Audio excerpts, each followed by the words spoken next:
தமிழெழுத்து நேயர்களுக்கு அன்பு வணக்கங்கள். சில தினங்களுக்கு முன்பு தேர்தல் அறிக்கையை வெளியிட்ட திமுக இன்று வேட்பாளர் பட்டியலையும் வெளியிட்டிருக்கிறது. அதிமுக பொதுச் செயலாளர் தன்னுடைய 3வது பிரச்சாரத்தை இன்று தர்மபுரி, கிருஷ்ணகிரி தொகுதிகளுக்கு, அந்த மாவட்டங்களுக்கு உட்பட்ட தொகுதிகளுக்காக மேற்கொண்டிருக்கிறார். மிக வேகமாக இந்த தேர்தல் திருவிழா அடுத்தடுத்த கட்டங்களுக்கு நகர்ந்து வருகிறது. திமுக வேட்பாளர் பட்டியலில் 173 இடங்கள், திமுக நேரடியாக போட்டியிடக்கூடிய 173 தொகுதிகளுக்கான வேட்பாளர் பட்டியல் வெளியிடப்பட்டிருக்கிறது. திராவிட முன்னேற்ற கழக தலைவர் முன்னாள் முதலமைச்சர் திரு கருணாநிதி அவர் திருவாரூர் தொகுதியிலேயே மீண்டும் போட்டியிடுகிறார். திரு ஸ்டாலின் திமுகவுடைய பொருளாளர் கொளத்தூர் தொகுதியில் மீண்டும் போட்டியிடுகிறார். புதுமுகங்களுக்கு வாய்ப்பளிக்கப்பட்டிருக்கிறது. இளைஞர்கள் இருக்கிறார்கள். கணிசமான அளவுக்கு மூத்த திமுக தலைவர்கள், முன்னாள் அமைச்சர்கள் இந்த பட்டியலில் இடம்பெற்றிருக்கிறார்கள். 19 முன்னாள் அமைச்சர்கள் போட்டியிடுகிறார்கள். புதுமுகங்களுக்கும் வாய்ப்பு அளிக்கப்பட்டிருக்கிறது. ஜெயலலிதா இன்று தனது 3வது பிரச்சாரத்தை தர்மபுரியில் மேற்கொண்டிருக்கிறார். இந்த பிரச்சாரத்தில் தன்னுடைய வழக்கமான பாணியில திராவிட முன்னேற்ற கழகத்தை மற்றும் குற்றம் சாட்டி, அதே போல அந்த தொகுதியில் இந்த கிருஷ்ணகிரி, தர்மபுரி மாவட்டங்களுக்கு உட்பட்ட தொகுதியில் அதிமுக அரசு மேற்கொண்டிருக்கக்கூடிய வளர்ச்சி பணிகளை பட்டியலிட்டிருக்கிறார். கெயில் விவகாரம், ஒகேனக்கல் கூட்டி குடிநீர் விவகாரம், இவற்றையெல்லாம் பற்றி தன்னுடைய உரையில் குறிப்பிட்டிருக்கிறார். இந்த நிலையில் பாரதிய ஜனதாவுடைய தேசிய தலைவர் அமித்ஷாவும் நாம் இப்பொழுது விவாதம் நடத்தக்கூடிய இந்த தருணத்தில் திருச்சியில் பேசி வருகிறார். பாரதிய ஜனதாவுக்கு புத்துணர்ச்சி கொடுக்குமா அமித்ஷாவுடைய பிரச்சாரம்? ஏனென்றால் இந்த முறை அவர்கள் எதிர்பார்த்த அளவுக்கு ஒரு தொகுதி அமைந்ததா என்றால் அது கேள்விக்குறி. தேமுதிக வெளியேறது, பாமக வெளியேறியது. 2014 ஒரு தேசிய ஜனநாயக கூட்டணி என்ற அளவில் ஒரு வலுவான கூட்டணியை பாஜக அமைத்தது. அது போன்ற நிலை இந்த முறை இல்லை. அப்படிங்கிற ஒரு சூழ்நிலையில அமித்ஷாவுடைய பிரச்சாரம் அவர்களுக்கு புத்துணர்வு அளிக்குமா? மேலும் பல கேள்விகள் எழும்புகின்றன. கட்சிகளுடைய தேர்தல் நகர்வுகள் முந்துவது யார் என்ற கேள்வி எழுகிறது. நம்முடைய திரு கண்ணதாசன், திராவிட முன்னேற்ற கழகத்துடைய சட்டத்துறை இணைச் செயலர் இணைகிறார். மற்றும் அதிமுகவுடைய செய்தி தொடர்பாளர், முன்னாள் சட்டமன்ற உறுப்பினர் திரு கோ சமரசம் அவர்கள் இணைகிறார். அதே போல அரசியல் விமர்சகர் டாக்டர் சுமன் சி ராமன் இந்த பகுதியில் இணைகிறார்கள். மேலும் சில விருந்தினர்களும் இணைய இருக்கிறார்கள். என்னுடைய முதல் கேள்வி டாக்டர் சுமன் சி ராமன் அவர்களுக்கு தான். 173 தொகுதிகளுக்கான வேட்பாளர் பட்டியலை வெளியிட்டிருக்கிறது. புரிதல் என்னன்னா 173 + 6 179 தொகுதிகளில் உதயசூரியன் சின்னம் போட்டியிடுகிறது. சோ நேரடி போட்டி இரட்டை இலைக்கும் உதயசூரியனுக்கும் இடையில 179 தொகுதிகள்ல 2011 பார்த்தா 2011 119 தொகுதி தான், 2006 130 தொகுதி தான். ஆஃப்டர் அ லாங் டைம் அதிகமான தொகுதிகளில் இளையும் சூரியனும் மோதுகின்றன. இருவருடைய பலத்தை பரீட்சை செய்யக்கூடிய ஒரு முக்கியமான களமா இந்த களம் இருக்க போகுது. நாமிகையா இல்ல, இது ஒரு சைட பொறுத்த வரைக்கும் ஒரு சாய்ஸ் இல்லாததுனால, அதாவது அண்ட் இன்னொரு சைடு அதிமுக பொறுத்த வரைக்கும் அவர்களும் தேவை 227 போட்டியிட வேண்டிய அவசியம், அதாவது ஆஸ் அ அனலிஸ்ட் அது இல்ல. பட் ஏதோ அந்த காரணத்தினால வந்துருச்சு. அதனால இந்த ஸ்ட்ரெயிட் ஃபைட் இருக்கு. அடிப்படையா நம்ம பார்த்தோம்னாக்கா இதனால உங்களுக்கு அலையன்ஸ்ல எப்பவுமே போட்டியிடும் போது ஒரு டைரக்டா ஒரு கம்பாரிசன் பண்றதுக்கு கஷ்டம். ஏன்னா எப்படியும் எது சொன்னாலும் திமுக காங்கிரஸ் கூட்டணி, திமுக பிளஸ் மனிதநேய மக்கள் கட்சி போன்ற கட்சிகளோட ஒரு கூட்டணியில தான் இருக்காங்க. அது பெரும்பான்மை பலம் திமுக தான் அந்த கூட்டணியில அப்படின்னு எடுத்துக்கொண்டால் கூட அது ஒரு கூட்டணி. அதிமுக பொறுத்த வரைக்கும் ஆல்மோஸ்ட் ரொம்ப வெரி வெரி ஸ்மால் சிறிய கட்சிகளோட தான் கூட்டணி இருக்கு. அந்த கூட்டணின்னு சொல்லலாமாங்கிறது கூட இட்ஸ் இது. ஆனால் உங்களுக்கு ஸ்ட்ரெயிட் ஃபைட் அப்படிங்கறதுனால ஓரளவுக்கு நீங்க சொல்ற மாதிரி இதுல யார் வெற்றி பெற போகிறார்கள் அப்படிங்கறத கணிக்கக்கூடிய ஒரு வாய்ப்பு அதிகமாக இருக்கிறது. பிகாஸ் ஒன்னு மல்டி கார்னர் கான்டெஸ்ட், ரெண்டாவது ஸ்ட்ரெயிட் ஃபைட் வரும்போது உங்களுக்கு ட்ரெடிஷனல் ஓட்டர் பேஸ், உங்களுக்கு 3-4 தேர்தல்கள் நம்ம அனலைஸ் பண்ணோம்னாக்கா ட்ரெடிஷனல் ஓட்டர் பேஸ் யாருக்கு அதிகமா இருக்குன்னு பார்த்து வெற்றி வாய்ப்பு யாருக்கு அதிகம் அப்படின்னு கணிக்கிறதுக்கு ஓரளவுக்கு கொஞ்சம் ஈஸியா, ஒரு பலத்தை புரிஞ்சுக்கிறதுக்கான ஒரு வாய்ப்பா இருக்கும். தேர்தல் அறிக்கை கதாநாயகன்னா வேட்பாளர் பட்டியல் தான் கதாநாயகி. அந்த வகையில ஒரு ரைட் மிக்ஸ் திமுகவுடைய தேர்தல் அறிக்கையில உங்களால பார்க்க முடியுதா? இளைஞர்களுக்கு வாய்ப்பு கொடுக்கப்பட்டிருக்கிறது, நிறைய ஹெவி வெயிட்ஸ் களமிறங்குறாங்க, முன்னாள் அமைச்சர்கள் களமிறங்குறாங்க. சோ இந்த வகையில இந்த ஒரு வேட்பாளர் பட்டியல் இப்போ வெளிவந்திருக்கக்கூடிய திமுக வேட்பாளர் பட்டியல் பற்றி உங்களுடைய முதற்கட்ட அப்சர்வேஷன்ஸ். நான் வந்து தேர்தல் அறிக்கையை பொறுத்த வரைக்கும் நான் வந்து வெல் தாட் அவுட், நல்ல யோசிச்சு தயாரிக்கப்பட்ட ஒரு அறிக்கை அப்படிங்கறது தான் என்னுடைய சில திமுகவுடைய தேர்தல் அறிக்கை. ஆனா அதுல வந்து சிலது சாத்தியமா இல்லையாங்கிறது அது ஒரு தனி, எப்பவுமே ஒரு சில விஷயங்கள் வந்து ஒரு தேர்தல் அறிக்கை சொல்லும் போது அது down to the last detail கொடுக்க மாட்டாங்க, அது எதிர்பார்க்கவும் இல்லை. சோ அறிக்கையை பொறுத்த வரைக்கும் குற்றம் சொல்றதுக்கு நான் எதுவும் கண்டுபிடிக்க மாட்டேன். ஆனால் வேட்பாளர் பட்டியல்ல வந்து நிச்சயமாக ஒரு மிகப்பெரிய எதிர்பார்ப்பு மக்களிடையே, அது திமுக உள்ள இருந்ததா இல்லையாங்கிறது தெரியாது, மக்களிடையே ஒரு பெரிய இளைஞர்களுக்கு பலருக்கு வாய்ப்பு கொடுக்கப்படும் அப்படிங்கறது ஒரு பூரம் இருக்கு. இந்த லிஸ்ட்லயே நீங்க சொல்லலாம் இளைஞர்களுக்கு வாய்ப்பு கொடுக்கப்பட்டு சென்னையிலேயே சொல்லலாம்,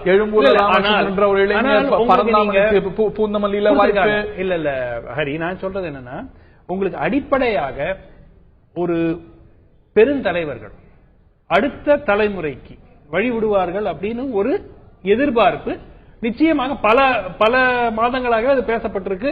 திரு ஸ்டாலின் வந்து யூத் கொண்டு வரணும்னு முயற்சி செய்கிறார், அது யூத்துக்கு அதிகமான வாய்ப்பு கொடுக்கப்படும். இதுல ரெண்டு பிரச்சனைகள். ஆல்மோஸ்ட் பழைய திமுக 2011ஆம் ஆண்டு ஆட்சியை விட்டு வெளியேறிய திமுக ஆட்சியில் இருந்த கிட்டத்தட்ட அனைத்து அமைச்சர்களுக்கும் கிட்டத்தட்ட ஆமா. சோ இப்ப திருப்பி வந்து ஒருவேளை மீண்டும் வெற்றி பெற்று ஆட்சிக்கு வந்தால் நீங்க திமுக யார் அமைச்சர்கள் ஆவார்கள் ஏற்கனவே தெரியும்.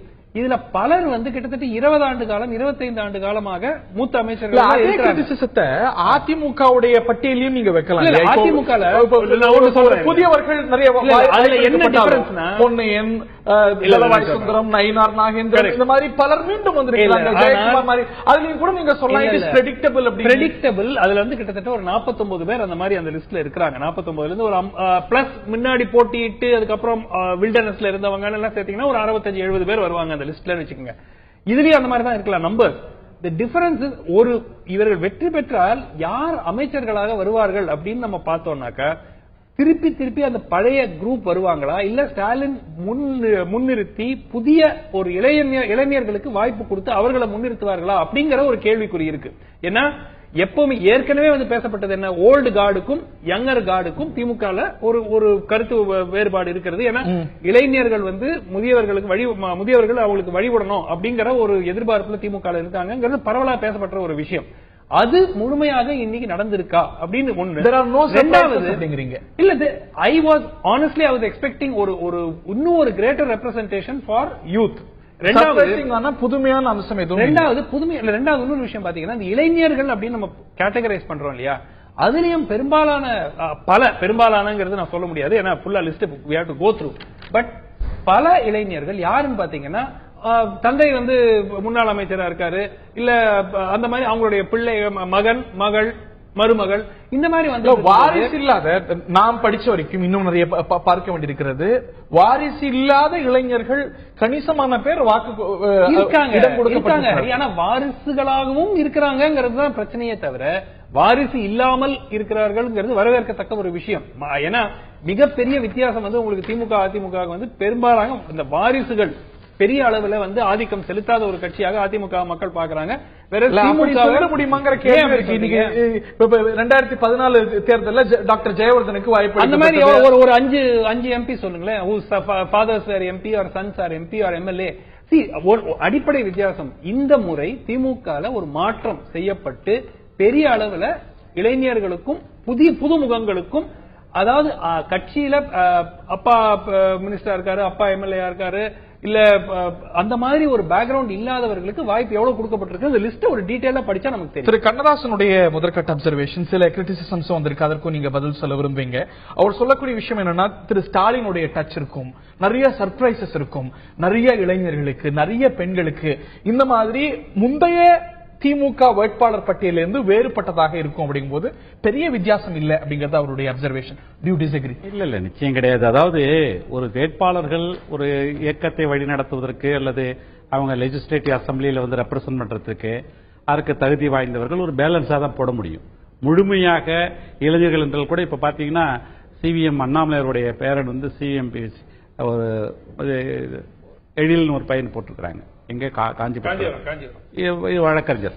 இதே போல பல்வேறு தொகுதிகளில் இப்ப உங்க நண்பர் பேசும்போது சொன்னாரு அதிமுக சொல்ல முடியுமான்னு.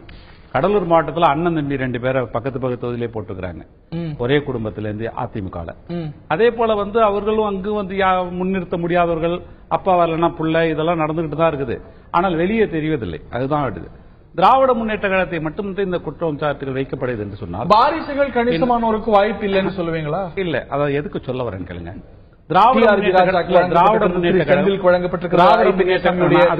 அதுதான் பதில் சொல்லுவேன். திராவிட முன்னேற்ற கழகம் ஒரு இயக்கமாக இருந்த பொழுது அதற்காக பாடுபட்ட தொண்டர்கள் பிற்காலத்திலே மிகப்பெரிய தலைவராக இருந்த பொழுது முழுவதுமாக அவர்கள் குடும்பத்தை புறக்கணித்தார்கள். நீங்க அடிப்படை ஒரு அரசியல்வாதியாக இருந்து பார்த்தா தெரியும்.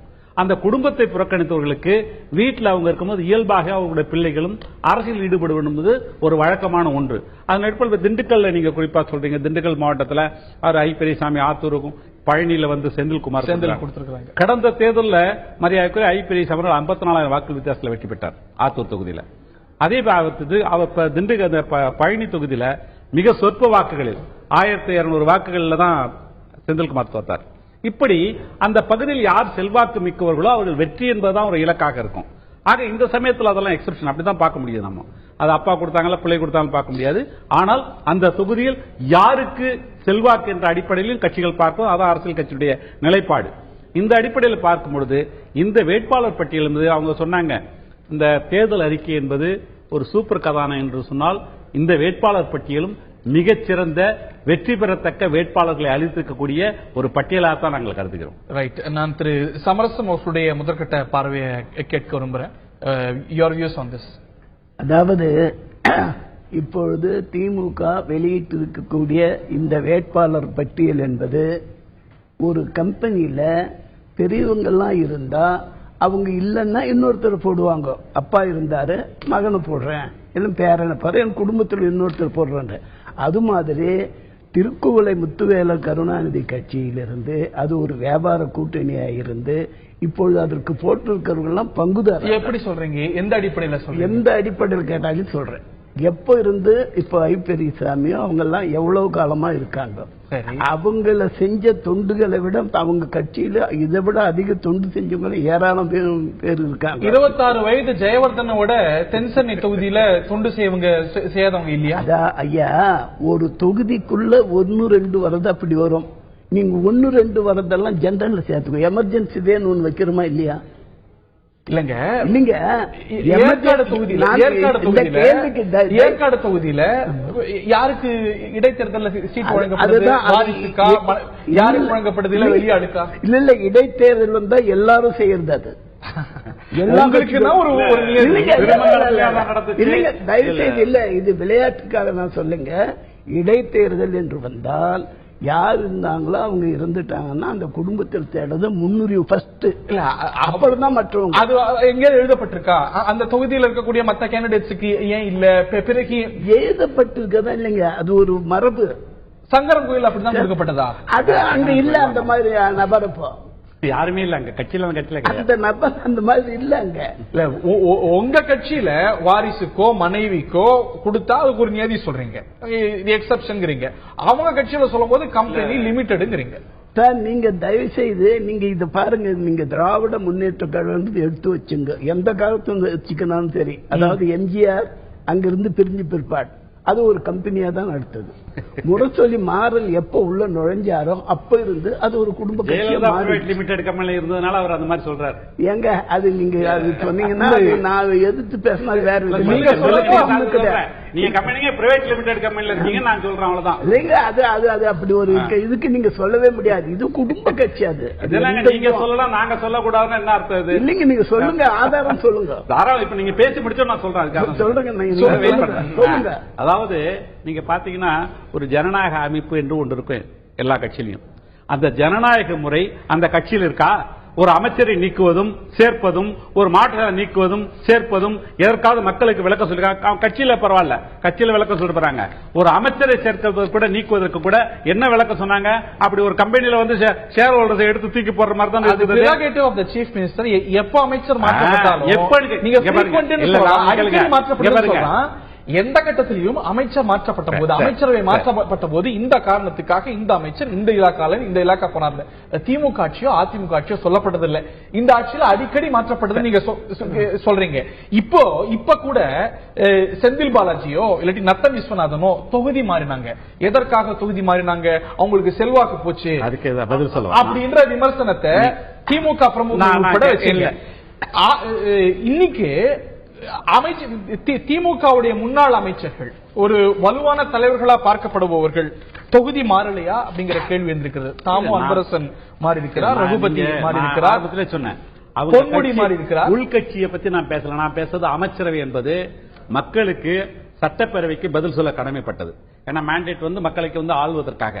ஆக மக்களுக்கு அவங்க மாவட்ட செயலாளர் மாத்துறதையோ அவங்க தொகுதி மாத்துறது அவங்களுடைய பெருமை கட்டி நான் கேட்கல. ஆனால் ஒரு அமைச்சர் அதுவும் விமர்சனத்துக்குள்ள இல்ல. நான் அது கூட போகல. ஒரு அமைச்சர் மாற்றப்படுகிறார், என்ன திருந்திட்டார்னு திரும்ப சேர்த்துக் கொள்ளப்பட்டார். இதை பற்றி ஒரு சாதாரண விளக்கம் கூட கிடையாது. ஒரு கம்பெனில இந்த பிரைவேட் லிமிடெட் கம்பெனில தான் இந்த மாதிரி நடக்கும். உடனே நீக்குவாங்க, திரும்ப சேர்த்துக்குவாங்க. விளக்கம் இல்லாம திருமதி பூங்கோதை நீக்கப்பட்டார். எதற்காக திருப்பியும் சேர்க்கப்பட்டார்? இந்த பட்டியலையும் இருக்கிறார். இல்ல, நான் தெளிவா சொல்றேன். நான் உங்களுக்கு அதற்கான காரணங்கள் விளக்கப்பட்டிருக்கிறது.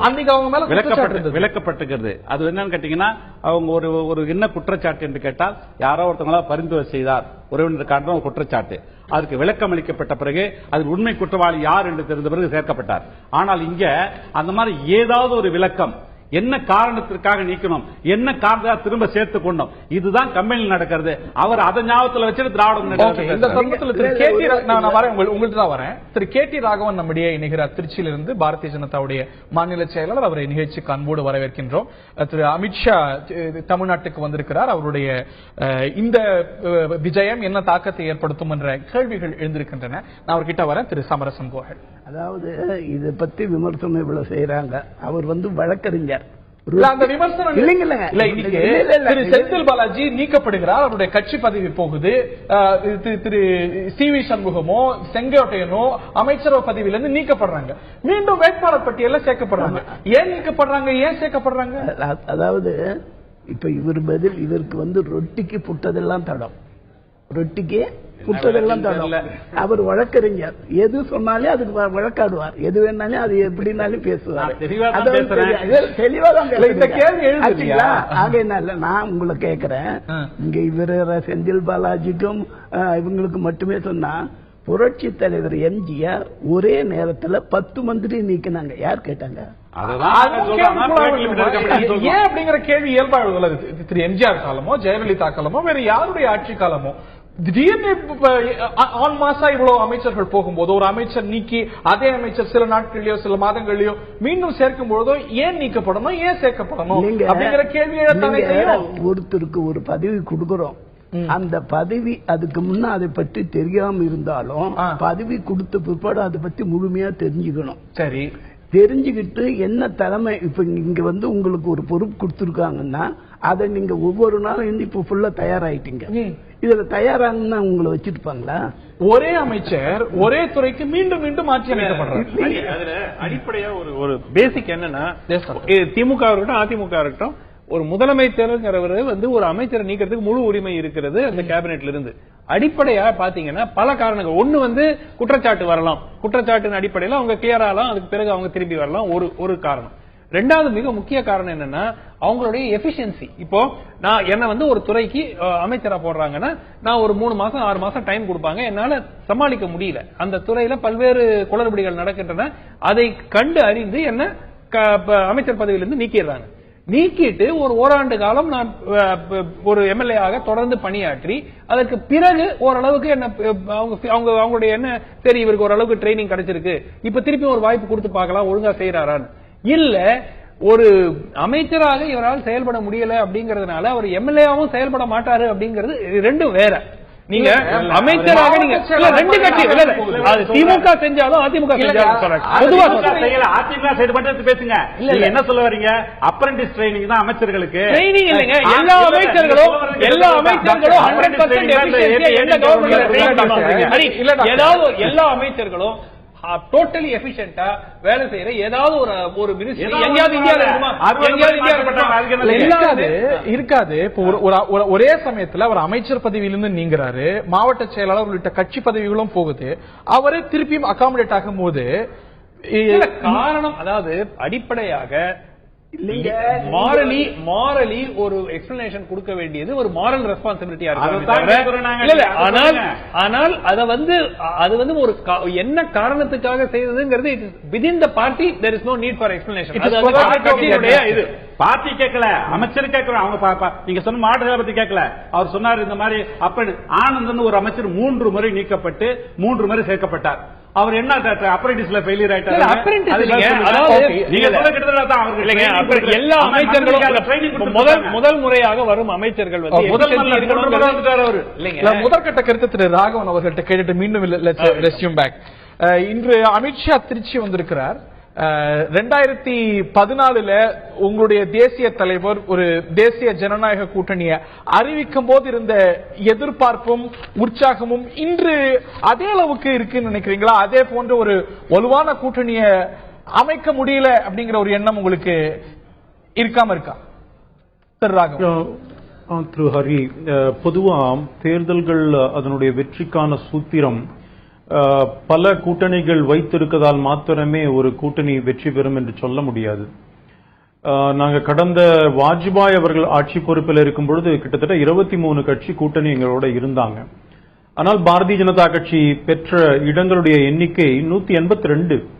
ஆனா இப்ப நாங்க 2014 நரேந்திர மோடி அவர்கள் ஆட்சி பொறுப்பில் வரும் பொழுது நீங்க பாத்தீங்கன்னு சொன்னா எங்க கிட்ட தேசிய அளவில் பெரிய கூட்டணி இருந்தா சொல்ல முடியாது. அகாலி தளம் இது போன்ற சில கட்சிகள் அவ்வளவுதான் இருந்தது. ஆனால் பாரதிய ஜனதா கட்சி பெற்ற இடங்களுடைய எண்ணிக்கை 282. அதனால மக்கள் முன்னே நாம் வைக்கின்ற பிரச்சனைகள், அதற்கு மக்கள் என்ன ரெஸ்பாண்ட் பண்றாங்க, அதுதான் முக்கியமே தவிர கூட்டணிகளுடைய எண்ணிக்கை அளவுல நீங்க சொல்வது பொருத்தமா இருக்கலாம். தமிழ்நாட்டை பொறுத்த வரைக்கும் ஒரு ரெயின்போ அலையன்ஸ் உருவாக்கினீங்க. இன்னைக்கு வைகோ இருந்தார், பாமக இருந்தது, மேலும் பல கட்சிகள் இருந்தன, மதிமுக இருந்தது, தேமுதிக இருந்தது. இவையெல்லாம் இருந்தும் கூட உங்களால 19% வாக்குகளை தான் பெற முடிந்தது. 2 இடங்கள்ல தான் ஜெயிக்க முடிந்தது. இந்த கட்சிகளுக்கெல்லாம் ஒரு ப்ரோவன் ட்ராக் ரெக்கார்டு இருக்கிறது. இவையெல்லாம் வெவ்வேறு கட்டங்கள்ல நிரூபிக்கப்பட்ட தங்களுடைய வாக்கு சதவீதத்தை நிரூபித்திருக்கக்கூடிய கட்சிகள். ஆனா இன்னைக்கு உங்களோட கூட்டணி கட்சிகளா இருக்கக்கூடிய கட்சிகளுக்கு அப்படி ஒரு ப்ரோவன் ட்ராக் ரெக்கார்டு இல்ல. இருந்த கட்சிகள் இன்னைக்கு வேற கூட்டணி போயிடுச்சு. They did not want to stay with you. It's okay. Not required also. Proven record இருந்ததுன்னா இந்த மக்கள் நல கூட்டணியில ப்ரூவன் ரெக்கார்டு கம்யூனிஸ்டுக்கு எவ்வளவு இருந்தது? 0.5 சிபிஎம், 0.5 சிபிஐ. இது என்ன இந்த ப்ரூவன் ரெக்கார்டு வச்சு எல்லாம் பண்ண போறீங்க? அப்படியே எடுத்துக்கிட்டா 0.5 சிபிஐ ஓடுது, 0.5 தான் சிபிஎம் ஓடுது. இல்ல 2014 வாங்கின 3.5 4% தான் மதிமுக அதுன்னு வச்சுக்கிட்டாலும் கூட அவங்களுடைய வாக்கு சதவீதம் அப்படிங்கிறது ஒரு 16-17% கிட்ட வருது. ரொம்ப லீஸ்டா கொடுத்தாலும் கூட. பட் அப்படிப்பட்ட ஒரு அட்வான்டேஜ் உங்களுக்கு இல்லையே இன்னைக்கு திரு ராகவன். திருஹரி, போன முறை உங்களுடைய நேற்றைக்கு நிகழ்ச்சியில நான் பார்க்கும் பொழுது உங்களுடைய தலைமைச் செய்தியாளர் 20% சொன்னார், நீங்க 15% சொல்றீங்க. உங்களுக்குள்ள இத்தனை முரண்பாடுகள்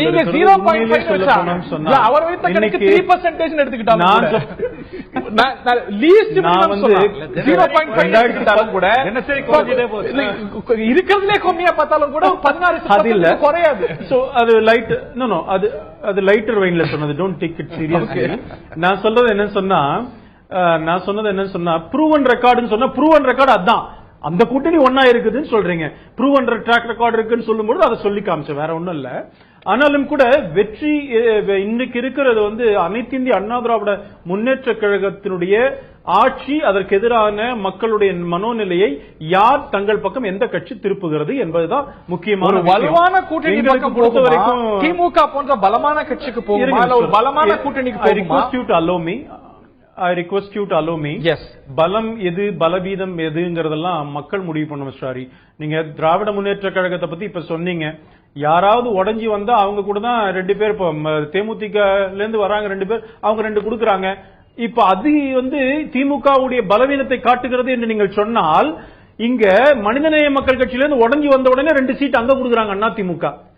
அப்ப அவங்க பலமா இருக்காங்கன்னு அர்த்தமா, பலவீனமாக இருக்கான்னு அர்த்தமா?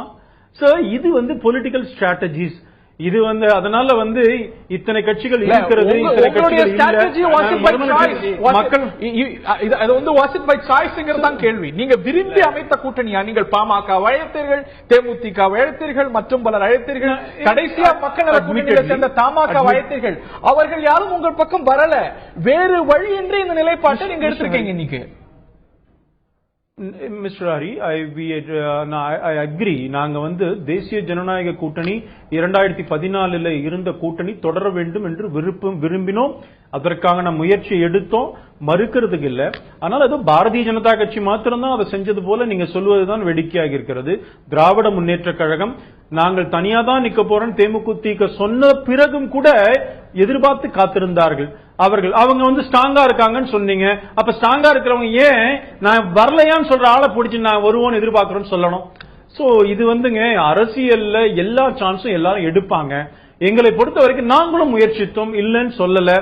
ஆனால் எங்களை பொறுத்த வரைக்கும் இன்னைக்கு பாரதிய ஜனதா கட்சி, நான் ஏற்கனவே உங்களுடைய தொலைக்காட்சி விவாதங்கள்ல சொல்லியிருக்கிறேன், 2014 நாங்க பாராளுமன்ற தேர்தலை சந்திக்கும் போது குஜராத்திலே சாதித்த நரேந்திர மோடிக்கு வாய்ப்பளிங்கள், நாடு முழுக்க சாதிப்பார்னு சொன்னோம். வாய்ப்பளித்தார்கள். தமிழகத்திற்கே கூட இந்த 2 ஆண்டு காலத்துல பாரதிய ஜனதா கட்சியுடைய மத்திய அரசாங்கம் பல விஷயங்களை சாதிச்சிருக்கிறோம். முன்ன ஒரு நபர் அங்கே சாதித்தார் இங்கே சாதிப்பார்னு மக்கள் கிட்ட ஒரு நம்பிக்கை கொடுத்தோம். அந்த நபர் இன்றைக்கு தமிழகத்திற்கே சாதித்த வரலாறு என்கிட்ட இருக்கு, ட்ராக் ரெக்கார்ட் இருக்கு. அதை சொல்லுவோம், அதை சொல்லி வாக்குகளை கேட்கிறோம். என்ன இருக்குது இப்ப கூட்டணி மாத்திரம் முக்கியம். கூட்டணி ஒரு பிளே பண்ணும், இல்லைன்னு சொல்லல. ஓகே, புரியல. தமிழக முதலமைச்சர் பிரச்சாரம் மேற்கொண்டிருக்கிறாங்க. வழக்கமான பிரச்சார யுக்தியா திராவிட முன்னேற்ற கழகம் அதனது உயர் தார்மீக நிலை இதைத்தான் கேள்விக்குள்ளாக்குறாங்களே தவிர மற்ற அரசியல் கட்சிகளும் எதிர்கட்சிகளா செயல்பட்டு வருகிறார்கள். ஆளுங்கட்சி மீது பல குற்றச்சாட்டுகளை வைத்து வருகிறார்கள். அந்த குற்றச்சாட்டுகளையும் சரி மற்ற கட்சிகளையும் சரி புறந்தள்ளுவது ஏன்? தர்மபுரி, கிருஷ்ணகிரி இந்த பகுதிகளில் பாமகவுக்கு கணிசமான செல்வாக்கு இருப்பதா புரிந்து கொள்ளப்பட்டது. நாடாளுமன்ற தேர்தலிலும் இந்த செல்வாக்கு சமீபத்தில் நிரூபிக்கப்பட்டிருக்கிறது. பாமக தொடர்ந்து பல குற்றச்சாட்டுகளை முன்வைத்து வருகிறது. இது போன்ற கட்சிகளை தமிழக முதலமைச்சர் இந்த கட்சிகளையும் சரி அவர்கள் வைக்கக்கூடிய குற்றச்சாட்டுகளையும் தொடர்ந்து புறக்கணிப்பது ஏன்? அதாவது நாங்க எப்படி வெற்றி பெறது, அதுக்குரிய யுக்திகள் என்ன, அதுல போறோம். நீங்க என்ன சொல்றீங்களா, ஏன் அவனோட சண்டை பிடிக்கலாம், அவன் வரும்போது திட்டுறானே, இப்படி பேசுறானே, அவனுக்கெல்லாம் நீங்க பதில் சொல்லலைன்னா அப்படி அவங்க அதுக்கு எதுக்காக அவங்க கேட்கிறாங்க? வேலைகள் தடைப்படணும், இவர்களுடைய தேர்தல் பணிகள் வேகம் அடையக்கூடாது, அவர்கள் செய்திருக்கின்ற சாதனைகள் மறைஞ்சு போயிடும், அதை எடுத்து வெளியே சொல்றதுக்கு வாய்ப்பு கொடுக்க கூடாது. ஆகையினால் ஒரு எதிர்கட்சியோட பணி அதுதானே. அதுக்கு நாங்க பலியாகுமா? எதிர்கட்சிகள் பணி. திமுகவுக்கு மதுவிலக்கு பற்றி பேசுவதற்கு அருகதை கிடையாது முதலமைச்சர் பேசுறாங்க. திமுக மட்டும் தான் குற்றம் சாட்டுறாங்க. அவங்க பேசிய தர்மபுரி மண்ணில் 2014 பாமக வெற்றி பெற்றிருக்கிறது, நாடாளுமன்ற உறுப்பினர் தேர்ந்தெடுத்திருக்கிறது. பாமக இன்று நேற்று தொடர்ந்து இந்த குற்றச்சாட்டை முன்வைத்து வருகிறது. பாமக தார்மீக நிலை இருக்கா இல்லையா? நான் என்ன சொல்றேன்னா, அவங்க இது பூரா வெளியிட்டோம், தேர்தல் அறிக்கை முதல் வெளியே வரட்டும், வேட்பாளர்கள் நிக்கட்டும், அப்புறம் அவங்க என்னென்ன கேள்வி வைக்கிறாங்கன்னு பார்ப்போம்.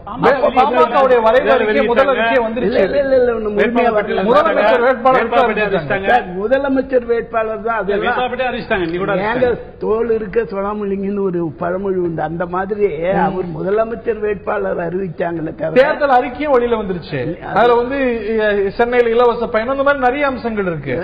இப்ப பொதுவா வரக்கூடியது ஒன்னும் அது முடியல, அவங்க வேட்பாளர் பணியும் முடியல. அந்த முடிச்சிட்டு அவங்க இப்ப அது என்னென்ன கொஸ்டின் ரைஸ் பண்ணிட்டோம். அதுக்கு ஸ்பெசிபிக்கா மதுவிலக்கு குறித்து, மதுவிலக்கு வேணும் அப்படின்னு திமுக ஆட்சியோ அதிமுக ஆட்சியோ தொடர்ந்து வலியுறுத்தி வராங்க பாட்டாளி மக்கள் கட்சியினர். நீங்க திமுக அதை பத்தி பேசக்கூடாது அப்படின்னா பாமக பேசலாம் இல்லையா?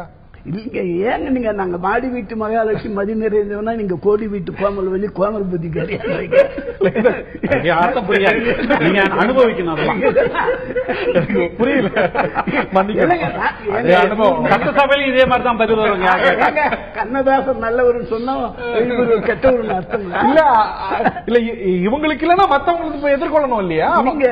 நீங்க தயவு செய்து இப்ப யார் ஆட்சியில் இருந்தாங்க, யார் திரும்ப நான் அடுத்து முதல்வரா வருவேன்னு சொல்றாங்க அவங்களுக்கு எல்லாரும் சொல்றாங்க. அதுதான் அது அவங்க எல்லாம் ஏடிஎம் கார்டு வாங்கிட்டாங்க சார். எல்லாரும் ஏடிஎம் கார்டு வாங்கி வச்சிருக்கிறாங்க. வாக்கு வங்கியில பேங்க்ல திமுகவுக்கு தான் இருக்கு. எங்களுடைய திமுகவுக்கு தான் வாக்கு வங்கி இருக்கு. அதனால அவங்களுக்கு தான் பதில் சொல்லுவோம். இல்ல அவங்களுக்கு கொஞ்சம் இருக்குது. அவங்க இருக்கிறது இல்ல கொஞ்சம் இருக்குது. அது மாத்திட முடியாது. ஸ்ட்ராட்டஜிக்கா அது வந்து ஒரு அதாவது பிரதான எதிரியை வந்து தொடர்ந்து தாக்குறது. அதுதான் வந்து இந்த லாஜிக். என்ன காரணம் பிரதான எதிரியாக அவங்க திமுக அங்கீகரிக்கிறாங்க அப்படிங்கிறது தான் இதுல இருந்து அடிப்படையா வர விஷயமே தவிர அவர்கள் இன்னொரு ஒரு ஐயப்பாடு இருக்கலாம். அதாவது இந்த மற்ற அமைப்புகளுக்கு அதிகமா இப்ப நீங்க பாராளுமன்ற தேர்தல் 2014 எடுத்துக்கிட்டா கூட நீங்க அப்பப்போ வந்து காங்கிரஸ் அரசு மத்தியில் இருக்கிற காங்கிரஸ் அரசு கடுமையாக விமர்சனம் குற்றம் பற்றி பேசல. இறுதியில தான் மோடியா அது கடைசியில வந்தது. ஆனா அப்ப கூட நீங்க பாத்தீங்கன்னா ஒரு ஸ்பீச்ல எடுத்து பாத்தீங்கன்னா அப்கோர்ஸ் பெரும்பாலான அந்த ஆண்டுகளுக்கு திமுக மத்திய அரசுல இருந்ததுங்கிறது அவங்களுக்கு வசதியா போச்சே தவிர பெரும்பாலான கேம்பெயின் வந்து திமுக எதிராக தான் இருந்ததே தவிர even though it's parliamentary election. அந்த அடிப்படையில் அப்பப்போ காங்கிரஸ் வந்து மத்திய அரசு வந்து குற்றம் சொல்லுவாங்க. தமிழ்நாட்டுக்கு செய்ய வேண்டியதெல்லாம் செய்யல அப்படின்னு சொல்லுவாங்களே தவிர அதுக்கு பிறகு வந்து திருப்பி திமுக அட்டாக் பண்றதுல தான் போவாங்க. சோ அந்த அடிப்படையா வந்து அவங்களுக்கு என்னன்னா மற்ற அமைப்புகள் அவங்களை வந்து அவங்க பாக்குறது இந்த அமைப்புகளுக்கு அங்கீகாரம் கொடுத்தால் அது வந்து இவங்களே வந்து அவங்களுக்கு ஒரு ஸ்ட்ரென்த் கொடுக்கற மாதிரியோ ஒரு ரெகக்னிஷன் கொடுக்கற மாதிரி ஆயிடுவோம் அப்படிங்கிற அந்த கருத்து. மக்கள் நல கூட்டணி பாமக பற்றி அதிகம் பேசுறதுல நாம் தமிழர் பற்றி பேசுவதில் எல்லா கட்சிகளுக்கும் ஒரு ஸ்ட்ராட்டஜி இருக்கு. முதல்வருடைய பிரச்சார யுக்தி குறித்தும் கேள்வி எழுது. திமுகவா தான் அதிகமா குற்றம் சாட்டுறாங்க. இதுல பார்க்கும்போது நிறைய புள்ளி விவரங்களை எடுக்கிறாங்க. பாப்பிரெட்டி பட்டியல 115 மின்மாற்றிகளை மாற்றி இருக்கிறதும் இவ்வளவு செஞ்சிருக்கிறோம். 3930.46 கோடி செலவு செய்யப்பட்டிருக்கிற இந்த திட்டங்களுக்கு இதெல்லாம் புள்ளி விவரங்கள் கொடுக்கறாங்க. இந்த மாதிரியான புள்ளி விவரங்கள் இது வந்து ஒரு தொண்டர்களை உத்வேகப்படுத்துமா, உற்சாகம் கொடுக்குமா, இல்ல இந்த ஒரு பொலிட்டிக்கல் ரிட்டாரிக்ஸ்ல it is sort of political rhetorics கருதுறீங்களா? இல்ல அதாவது இது வந்து ஒரு கேம்பெயின் ஸ்பீச் நம்ம எடுத்துக்கிட்டோம்னா அதுல பல்வேறு அம்சங்கள் இருக்கணும். அதாவது பாமர மக்களை கவரக்கூடிய வாக்குறுதிகள் இருக்கணும். ஏதாவது நாங்க இது மீண்டும் ஆட்சிக்கு வந்தா மதுவிலக்கு பேஸ்ட் மேனர்ல கொண்டு வர போறோம், ஏதாவது ஒரு விஷயங்கள் அந்த மாதிரி விஷயங்கள் இருக்கணும்.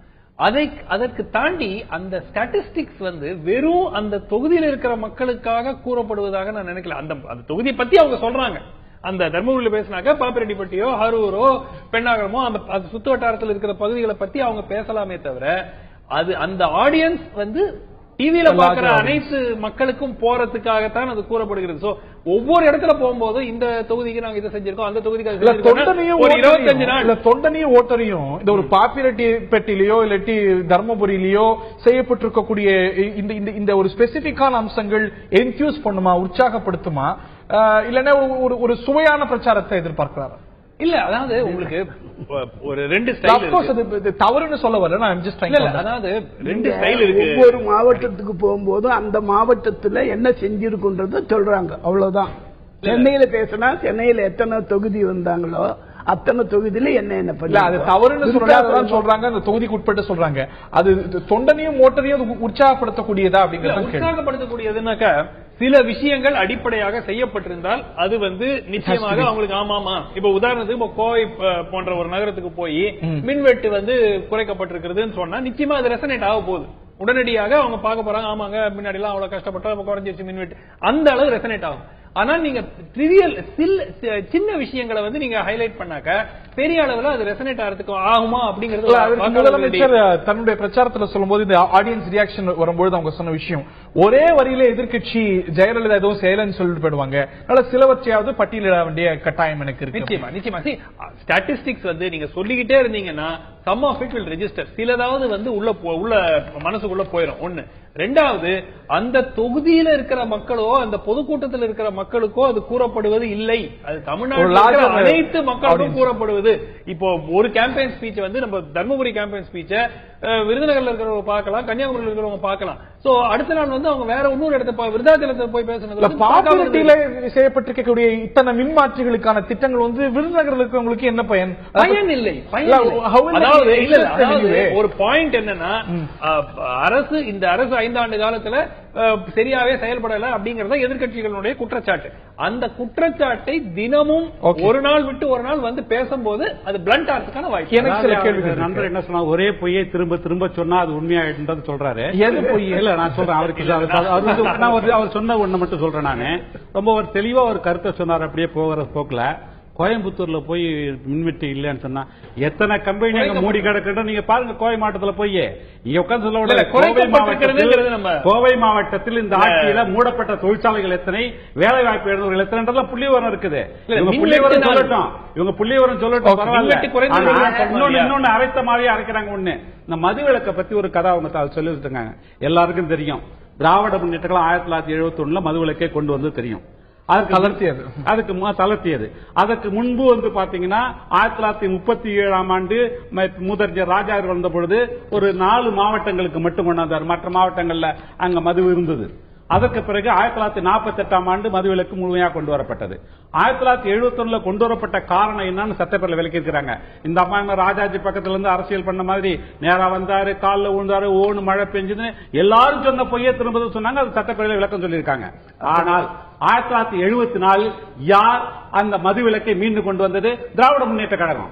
திரும்ப 74 மூடப்பட்ட மதுக்கடைகளை 1981 யார் கொண்டு வந்தது? எம்ஜிஆர். பேசினாங்களா அவங்க 81 எம்ஜிஆர் கொண்டு வந்தாருன்னு? திரும்ப வந்து 2002 100 மில்லி கட்டிங் வித்தது யாரு? ஓபிஎஸ் அவர்கள் இருந்த பொழுது 15 ரூபாய்க்கு 100 மில்லியன் மது சந்து பந்துக்கு திறந்தது யாரு? இவங்களுக்கு மதுவிலக்கை பத்தி பேசுறதுக்கு தார்மீக உரிமை இல்லாமல் திராவிட முன்னேற்ற கழகத்தை சொல்றதுன்றது ஒரு திட்டத்தை தாண்டிய ரொம்ப சுருக்கமா முடிச்சிருங்க. இதை தாண்டிய கேள்விகள் இருக்கு. Make it very short. இல்ல அதுக்கு பதில் சொல்லலாம். ரொம்ப சுருக்கமா. அதாவது 71 மூகா கொண்டு வந்தார், உண்மை. 74 எழுத்தார், அதுவும் உண்மை இல்லைங்களா? நான் இல்ல. ஒரே நேரத்தில் கல்லு, சாராயம், பவுடரு, பீரு இத்தனை வித்தது யாரு? இந்த விவாதம்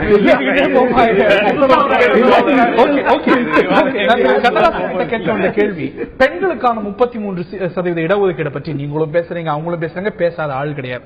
ஆனா திமுகவுடைய இந்த பட்டியல்ல வெறும் 11% மட்டுமே இடம் கொடுக்கப்பட்டிருக்கிறது. உங்களோட பெரிய அளவுக்கு அவங்க முன்னேற்றம், உங்க கூட 2-3% அதிகமா பெண்களுக்கு கொடுத்திருக்காங்க. நாங்க அதற்கு கழக ஆட்சியில் தான் பெண்களுக்கு எல்லாம் கிடைச்சது அப்படின்னு சொல்லக்கூடிய நீங்க எல்லா தேர்தல்களையும், இந்த தேர்தல் உட்பட கடைசியா இந்த தேர்தலில் வெறும் 11% அளவுக்கு தான் பெண்களுக்கு கொடுத்திருக்கிறீங்க. Is that right? இல்ல, திராவிட முன்னேற்ற கழகத்துக்கு அவங்களுக்கு பாத்தீங்கன்னா, திராவிட முன்னேற்ற கழக பெண்கள்ல மாவட்ட செயலாளர் இருக்காங்க. அதிமுக ஒருவர் இருக்காங்க, அங்கே அந்த ஒருவர் கூட அதிமுக இல்லன்ற உண்மை நீங்க ஒத்துக்கணும். நான் இவ்வளவு மேயர் கொடுத்திருக்கேன். நான் மேயரை பேசல, நான் வந்து கட்சி பொறுப்புல சொல்ல வரேன். அதே போல பாத்தீங்கன்னா எங்க இதுல கண்டிப்பா வந்து கட்சி பொறுப்புல ஒரு துணை செயலாளர், செயலாளர்கள் என்றால் ஒரு துணை செயலாளர் பெண்ணாக இருக்கணும்ன்றது அங்க வச்சிருக்கிறோம். இப்படி பல்வேறு இடங்கள் அப்படி வைத்திருக்க வேட்பாளர் பட்டியல் ஏன் கொடுக்கல? எனக்கு முழுமையா பதில் சொல்ல விட்டீங்கன்னா நான் சொல்ல சரியா. இப்படி கட்சி பொறுப்புகளிலேயே பெண்களுக்கான இடஒதுக்கீடு திராவிட முன்னேற்றத்தில் இருக்குது. ஆனால் அரசியல் களத்தில் இருந்து வரும்பொழுது பெரும்பாலான பெண்கள் இப்படி அரசியல் பணிக்கு வருவதில்லை.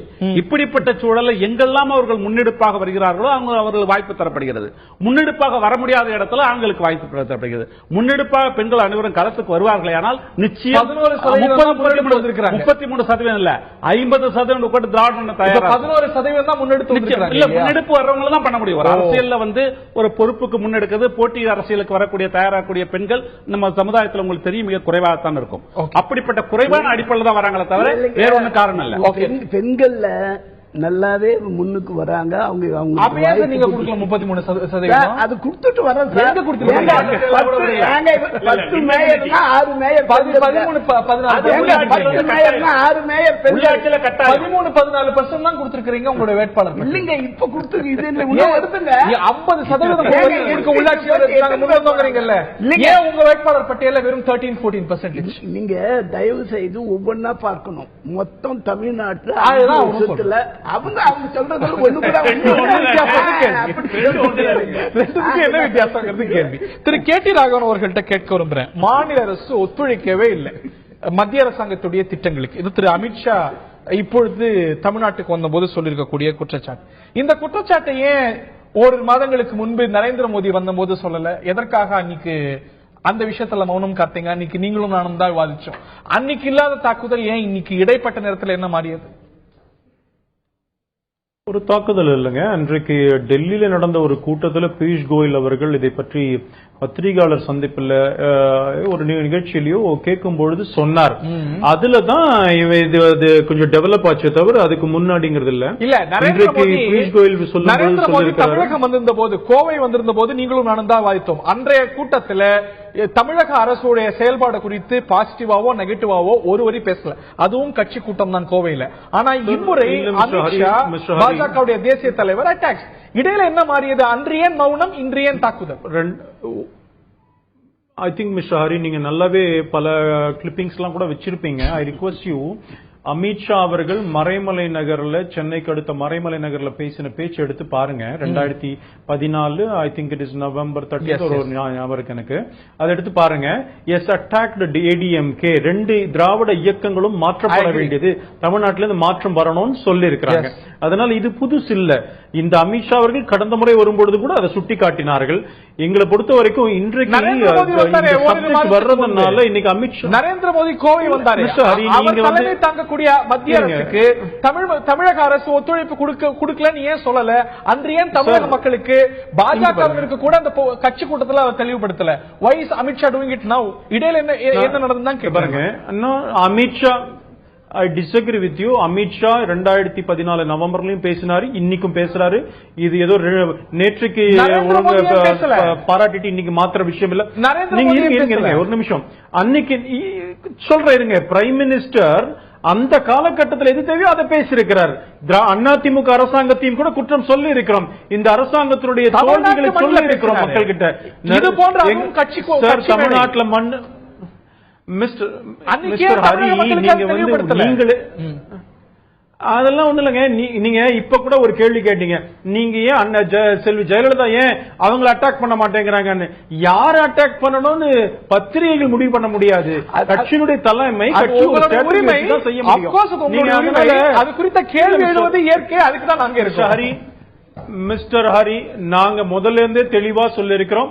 திரு அமித்ஷா அவர்கள் அமித்ஷா அவர்கள் 2014 எங்களுடைய அகில இந்திய தலைவர் அமித்ஷா 2014 இந்த 2 கழகங்களுடைய ஆட்சிகளும் அகற்றப்பட வேண்டும் என்று சொன்னோம். இன்னைக்கும் சொல்றோம். எங்க மாறி இருக்கோம்? அதனால ஒரு பொதுக்கூட்டத்தில் ஒன்றை பத்தி பேசவில்லை என்பதனால அதை ஆதரிப்பதாக ஆகாது. அதனால ஒன்னத்தை பத்தி பேசினா அது எல்லா பொதுக்கூட்டத்திலும் அதை பத்தியே பேசணுங்கிற அர்த்தம் அல்ல. நீங்க சொன்ன மாதிரி தர்மபுரிக்கு போனாங்கன்னா அந்த சப்ஜெக்ட் பேசுறாங்க. ஏன் சென்னையை பற்றி பேசவில்லை, வெள்ளத்தை பற்றி ஜெயலலிதா தர்மபுரியில் நீங்க கேட்க முடியாது. எங்க எது ரெலவெண்டா கேட்கலாம். அதனால அந்த இடத்துல என்ன அன்னைக்கு இருக்கிற கரண்ட் அஃபேர்ஸ் பத்தி பேசிருக்காங்க, அவ்வளவுதானே தவிர அன்னைக்கும் கிடையாது. எதற்கு ஒத்துழைப்பு இல்லை குற்றம் சாட்டுறீங்களோ அது திரு நரேந்திர மோடி தலைமை தாங்கக்கூடிய அரசு. அன்னைக்கு தமிழ்நாட்டு மண்ணில் கட்சி மீடியால தான் பேசினார் நரேந்திர மோடி. எனது அரசுக்கு, பாரதிய ஜனதா அரசுக்கு தமிழ்நாடு ஒத்துழைப்பு கொடுக்கல அன்னைக்கே சொல்லல அவர். மிஸ்டர் ஹரி, நான் அன்றைக்கு நரேந்திர மோடி அவர்கள் பேசுகின்ற மேடையிலேயே நான் இருந்தவன். அன்றைக்கு எங்களுடைய அரசனுடைய சாதனைகளை பற்றி பிரதமர் சொன்னார். அன்றைக்கு முழுக்க முழுக்க எங்களுடைய அரசனுடைய சாதனைகளை பற்றி பேசினார். நெகட்டிவா யாரையுமே பேசல. அப்படியே போச்சுன்னா கூட பாசிங் ரிமார்க் மாதிரி தான் போச்சே தவிர அன்னைக்கு எங்களுடைய சாதனைகளை சொல்ல வேண்டும் என்று விரும்பி இருக்கலாம். அதனால நீங்க அதை சொல்லிருக்கலாம். பற்றி நிறைய அன்னைக்கு பேசலங்கிறதுனால அதெல்லாம் சப்போர்ட் கிடையாது. Okay okay right. டாக்டர் சுமந்துடைய இறுதியான கருத்து. இல்ல, அதாவது பாஜகவை பொறுத்த வரைக்கும் இந்த தேர்தலை பொறுத்த வரைக்கும் ஐ திங்க் ஸ்ட்ராட்டஜி, அதாவது முதலியே அவங்க எதிர்பார்த்த அந்த strategy it has not work out. அடிப்படையாக நிச்சயமாக குறைந்தபட்சம் இப்போ ஒரு தேமுதிகவோ ஒரு பாமகவோ ஒரு கட்சிகள் 2 பெரிய திராவிட கட்சிகளுடன் போய் கூட்டணி வச்சிருந்தாக்க அது பாஜக அது தடுத்திருக்க முடியாது. ஏன்னா அவர்கள் ஆட்சி பொறுப்புக்கு வர வேண்டும், இல்ல அதிக எம்எல்ஏக்கள் வர வேண்டும் சட்டப்பேரவையில் அப்படிங்கிற ஆசையில அவங்க போனாங்கன்னு ஒன்னும் பண்ண முடியாது. அந்த BJP is not in position to to anything.